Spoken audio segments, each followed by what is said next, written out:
अलग अलग शहरों से रेड जोन की ग्राउंड रिपोर्ट, ग्राउंड रियलिटी दिखा देते हैं। सबसे पहले देखिए पिंक सिटी जयपुर से संवाददाता बसंत पांडे की ये ग्राउंड रिपोर्ट। देश में लॉकडाउन का तीसरा फेज चल रहा है। तीसरे फेज में हालांकि राज्य सरकारों ने कुछ हद तक अपने क्षेत्र में राहत जरूर दी है ताकि अर्थव्यवस्था को पटरी पर लाया जा सके। राजस्थान की अगर बात करें, राजस्थान में भी हालांकि लॉकडाउन को देखते हुए 3 जोन में रखा गया है, रेड जोन, ऑरेंज जोन और ग्रीन जोन। रेड जोन में सबसे ज्यादा केस जहां पर आए हैं उसे रेड जोन में रखा गया है। ऑरेंज जोन में हालांकि जहां केस जरूर आए हैं लेकिन कम आए हैं उनको ऑरेंज जोन में रखा गया है। ग्रीन जोन में ऐसे क्षेत्रों को, ऐसे जिलों को रखा गया है जहां पर एक भी अभी तक पॉजिटिव केस नहीं आया है।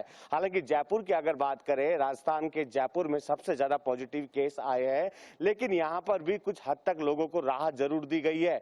जहां सबसे ज्यादा केस निकलकर सामने आ रहे हैं, चाहे वो रामगंज का इलाका हो, चाहे परकोटे का इलाका हो, वहां पूरी तरह से कर्फ्यू लगाया गया है। लेकिन दूसरे क्षेत्र जहां पर अभी तक एक भी केस सामने नहीं आए हैं, उन जगह पर कुछ हद तक राहत जरूर दी गई है ताकि अर्थव्यवस्था को पटरी पर लाने की कोशिश की जा सके। निजी उद्योगों को बढ़ावा देने के लिए या फिर वहां उनको चालू करने के लिए राहत जरूर दी गई है, लेकिन एक गाइडलाइन जारी की गई है। 33% कर्मचारियों को ही ऑफिस में आने की हिदायत दी गई है। इसके साथ साथ ही गली और रोड पर जो दुकानें हैं, जो जिनका रजिस्ट्रेशन हो रखा है, उनको भी चालू करने की हिदायत सरकार की ओर से दे दी गई है। लेकिन गाइडलाइन के अनुसार मास्क पहनने की हिदायत दी गई है, सोशल डिस्टेंसिंग की पालना करने की निर्देश यहाँ दिए गए हैं। जो सोशल डिस्टेंसिंग और सरकार की गाइडलाइन की पालना नहीं कर रहा है उनके खिलाफ कानूनी कार्रवाई भी की जा रही है। हालांकि तीसरे फेज के तहत राजस्थान सरकार ने अलग अलग जिलों में मॉनिटरिंग करने के लिए टीमें भी गठित कर दी गई है ताकि संक्रमण को जड़ से खत्म किया जा सके।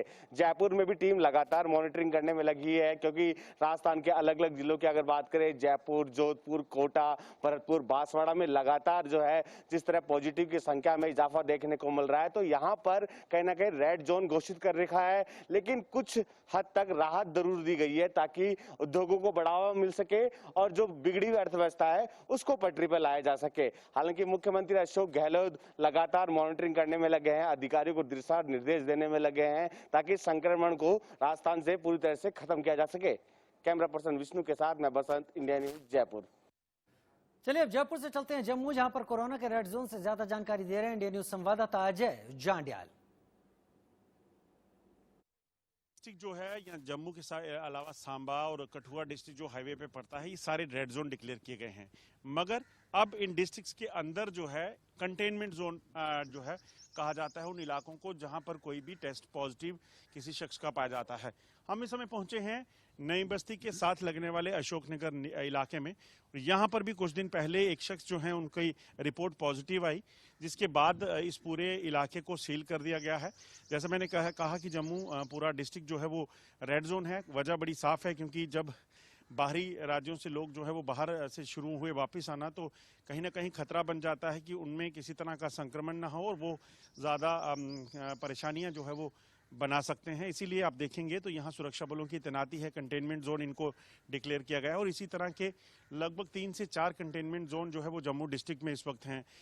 गुड़ा, बख्शीनगर, ये अशोकनगर हो गया, इसी तरह से मीरा साहब का इलाका है, क्योंकि यहाँ पर कुछ दिनों में कुछ केसेस जो हैं पॉजिटिव आए हैं। ऐसे में आप देखेंगे तो यहाँ CRPF की तैनाती की गई है, क्योंकि लोग यहाँ से अगर बाहर निकलेंगे तो उन्हें रोकना है।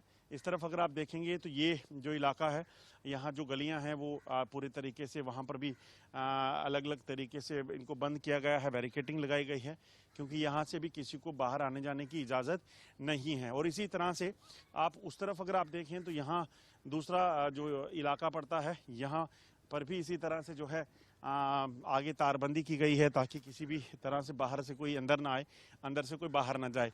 क्योंकि जब बाहर से अंदर कोई आता है या यहाँ से कोई बाहर जाएगा तो एक खतरा जो है वो बना रहता है संक्रमण के फैलने का, क्योंकि अगर कोई बाहर जाता है, अगर वो संक्रमित है तो दूसरे किसी को संक्रमण उसका फैल सकता है। तो ये सारी वजह हैं जिसके कारण एहतियातन ये कदम उठाए गए हैं। प्रशासन हर कोशिश कर रहा है कि लगातार जो बढ़ रहे मामले हैं, क्योंकि जम्मू कश्मीर में 800 से ज़्यादा मामले इस वक्त पॉजिटिव आ चुके हैं और ये सिलसिला भी जारी है, इन्हें रोकने के लिए लोग कहीं ना कहीं सहयोग करें, लोग घरों से बाहर ना निकलें, लॉकडाउन का पालन करें ताकि ये जो संकट है कोविड-19 का, इसे कहीं ना कहीं रोका जा सके। अभी तक कुल 9 मौतें जम्मू कश्मीर में हुई हैं और कोशिश यही रहेगी प्रशासन की भी किसी तरह से ये बढ़े नहीं और जो है सिलसिला जो है कोविड का, इसे रोका जा सके। अनुज कुमार के साथ अजय संडियाल, इंडिया न्यूज जम्मू। तो हमारे इस खास पेशकश में फिलहाल इतना ही। वक्त छोटे से ब्रेक का। ब्रेक के बाद राजीव मिश्रा